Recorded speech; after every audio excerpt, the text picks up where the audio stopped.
Hello guys! Hello! This is for Gemini. Gemini, welcome dito sa aking channel. This is Kapalaran 888. Welcome guys. Alamin natin kung anong messages. Okay, so please connect your intuition guys para connect your intuition sa lahat ng baraha na lumalabas para hindi masyadong hassle yung pagbabasa natin or panunod. Okay, 3626. This is 9. This is same din siya, di ba? 6, 7, 8, 9, 10, 11, 12. Nasa crossroad. Okay. Gemini, kung ikaw ay maraming opportunities, possibilities na ino-offer sa'yo ang universe or yung Panginoon, sinasabi ng bara sa'yo na kailangan mong huwag masyadong mabilis gumawa ng aksyon, mag-research. Okay? Kasi minsan, di ba, parang punong-puno yung plate natin eh. Parang punong-puno tayo ng mga responsibilidad sa buhay. Parang ikaw to. Di ba? Punong-puno ng responsibilidad eh. Left, right, sa likod, sa harapan, ang daming obligation, daming duties and responsibilities. So parang sobra-sobra kang abala, Gemini. Nakikita ko dito yung Gemini. Maybe you're searching for a documents or for like job, international.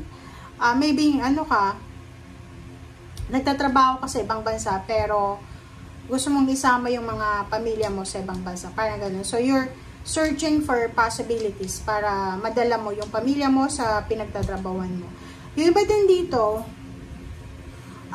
yun, posibleng merong camaraderie, merong partnership and collaboration. Like, may gusto kang business na simulan, may gusto kang country na bisitahin, you need to learn first. You need to search, diba? Pag-aralan mo yung kultura, magkano yung gagastusin mo doon, ano ba yung lengguwahe, kailangan ba ng visa, ganyan, ganito. So, if you are planning to launch a business then, kung may business kang gustong i-launch, wag masyadong mabilis, pag-aralan din. Okay? Yun yung pinaka-importante, pag-aralan. Okay. Gemini. Saan siya na guys? Sobrang laki na itong barahan to.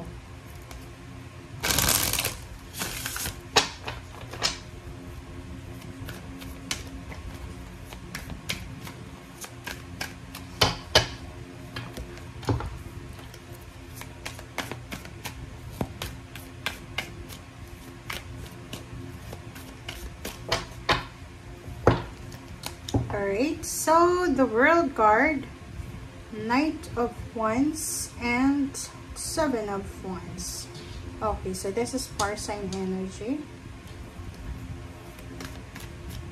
Gemini. Oh, pera. Trabaho. Ay, gamit ang bill of you resonated. Diba, kakasabi ko lang sa'yo kanina eh. Meron ditong Gemini na pwedeng nasa Pilipinas ka and nagbabala kayo na pamilya na maghanap ng trabaho sa ibang bansa na pwedeng isama yung anak, yung asawa, ganyan.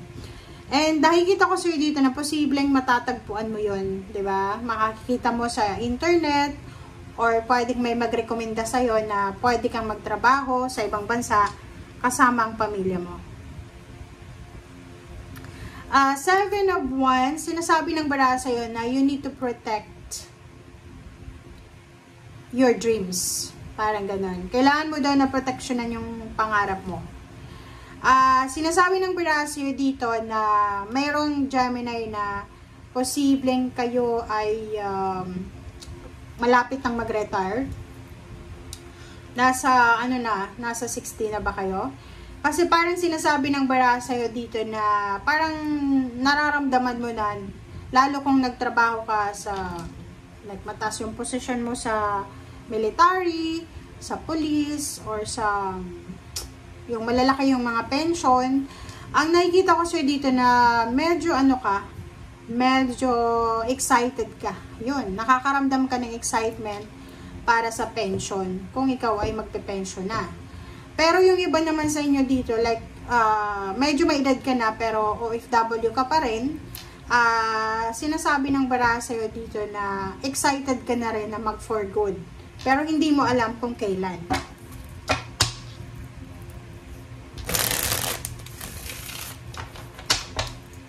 Okay. Gemini. The World card.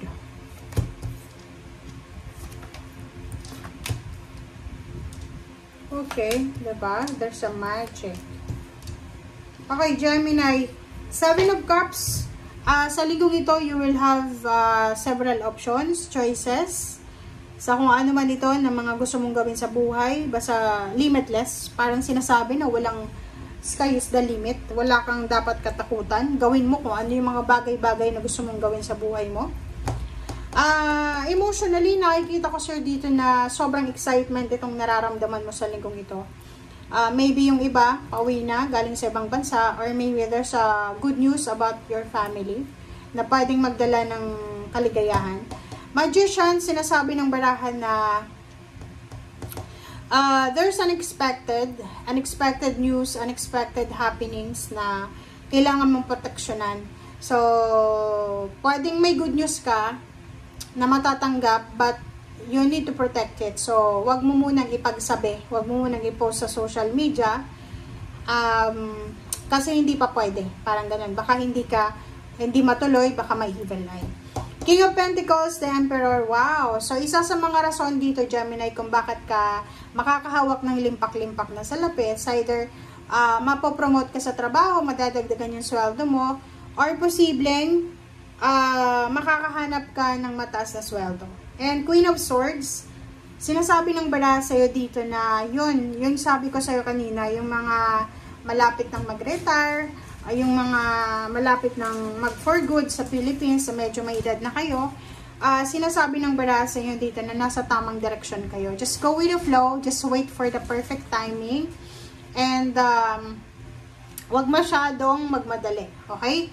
Wag masyadong magmadali, wag masyadong, nang tawag dyan, atat, diba? So just go with the flow, hintayin mo lang kung ano kung hanggang saan, hanggang kailan, or kung kailan ba talaga ibibigay yan sa'yo ng ating Panginoon. Okay, so yan guys ang sinasabi ng baraha. Maraming salamat sa panonood. See you again. Bye!